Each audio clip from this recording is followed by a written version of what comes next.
पहली बार नरेंद्र मोदी का समर्थन करेंगे राहुल गांधी। यशवंत वर्मा कैश कांड के चलते बदलेगा सियासी इतिहास। क्या अदालतों पर लगाम लगाएंगे सरकार और विपक्ष? और क्या मोदी की तानाशाही को समर्थन दे रही राहुल की कांग्रेस? नमस्कार, ये है एनालाइज नाउ और आज हम आपको बताएंगे कि कैसे देश की अदालतों पर लगाम लगाने के लिए और देश में अघोषित तौर पर तानाशाही लागू करने के लिए मोदी सरकार को कांग्रेस की हरी झंडी मिल गई है। और इसकी सबसे बड़ी वजह है जस्टिस यशवंत वर्मा का कैश कांड। अदालतों की आज़ादी के लिहाज से बेहद अहम इस वीडियो को पूरा देखिएगा। हमने अपने आज के थंबनेल में देश के प्रधानमंत्री नरेंद्र मोदी और नेता विपक्ष राहुल गांधी के बीच दोस्ती का जिक्र किया है, जो कि आपके लिए भी हैरान करने वाला होगा, क्योंकि आमतौर पर ये दोनों एक दूसरे पर तीखे हमले बोलते रहते हैं। लेकिन अब इन दोनों ही नेताओं की पार्टियां अदालतों की आज़ादी को छीनने के लिए एक प्लानिंग में जुट गई हैं, जो कि देश को तानाशाही की ओर ले जा सकता है। लेकिन कैसे? चलिए आज हम आपको इसके बारे में डिटेल में बताते हैं।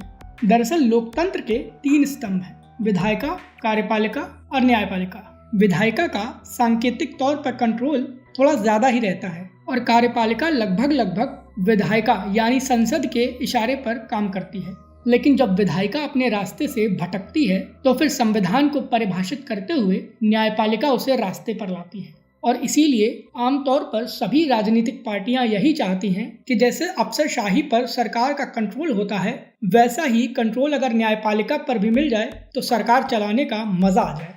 और ऐसा लग रहा है कि बीजेपी और कांग्रेस दोनों ही अदालतों पर इस कंट्रोल को हासिल करना चाहते हैं, क्योंकि कांग्रेस को भी लगता है कि भले ही अभी वह सत्ता में नहीं है, लेकिन भविष्य में जब सत्ता बदलेगी तो उसे भी न्यायपालिका पर कंट्रोल करने का मौका मिलेगा।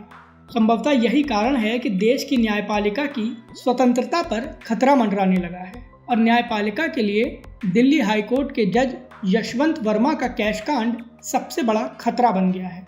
यशवंत वर्मा कैश कांड ने मोदी सरकार को न्यायपालिका में नियुक्तियों के लिए अपनाए जाने वाले कोलेजियम सिस्टम पर सवाल उठाने का एक बेहतरीन मौका दे दिया और वहीं से पूरी कहानी बदल गई। यशवंत वर्मा कैश कांड सामने आते ही राज्यसभा के सभापति जगदीप धनखड़ ने सरकार और विपक्ष के नुमाइंदों की मौजूदगी में उस एनजेएसी कानून का जिक्र कर दिया, जो कि कोलेजियम सिस्टम को खत्म करने वाला था। संसद द्वारा पारित किए गए एनजेएसी यानी राष्ट्रीय न्यायिक नियुक्ति आयोग के उस कानून को 1 साल बाद 2015 में असंवैधानिक बताते हुए खारिज कर दिया था। और यशवंत वर्मा कैश कांड ने एनजेएसी कानून को एक बार फिर चर्चा में ला दिया है। दिलचस्प बात यह भी है कि एनजेएसी कानून जब 2014 में संसद से पारित हुआ था तो उस दौरान कांग्रेस ने उसका समर्थन किया था, और अब जब एक बार फिर इसकी चर्चा हो रही है तो कांग्रेस इस बार भी इसका समर्थन करती नजर आ रही है। दरअसल इंडियन एक्सप्रेस की एक हालिया रिपोर्ट में दावा किया गया कि कांग्रेस अध्यक्ष मल्लिकार्जुन खड़गे ने राज्यसभा के सभापति जगदीप धनखड़ से एनजेएसी को लेकर मुलाकात से पहले कांग्रेस पार्टी के कुछ वरिष्ठ नेताओं से बातचीत की थी और इस मुद्दे पर उनका पक्ष जाना था।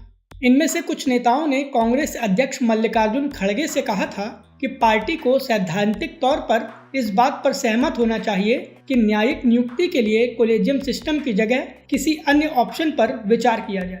हालांकि इन नेताओं ने इसका नियंत्रण कार्यपालिका के हाथों में नहीं दिए जाने की वकालत की थी।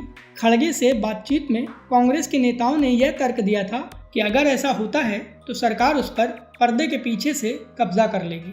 कांग्रेस के एक वरिष्ठ नेता ने कहा कि हम इस बात पर सहमत हैं कि न्यायाधीशों की नियुक्ति के लिए एक संतोषजनक तंत्र होना चाहिए।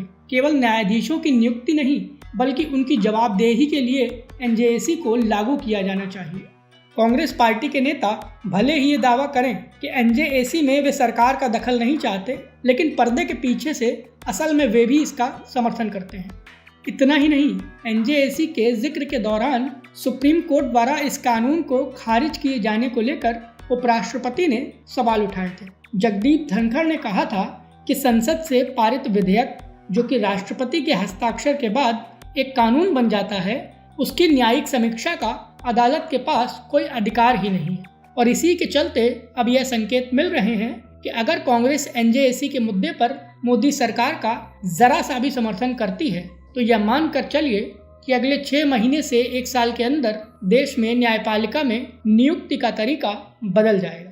और इसीलिए सवाल खड़े हो रहे हैं कि क्या नरेंद्र मोदी और राहुल गांधी की दोस्ती से देश में न्यायपालिका के पर्क उतरने की तैयारी हो चुकी है, और क्या एनजेएसी लागू होने के बाद देश तानाशाही की ओर चला जाएगा।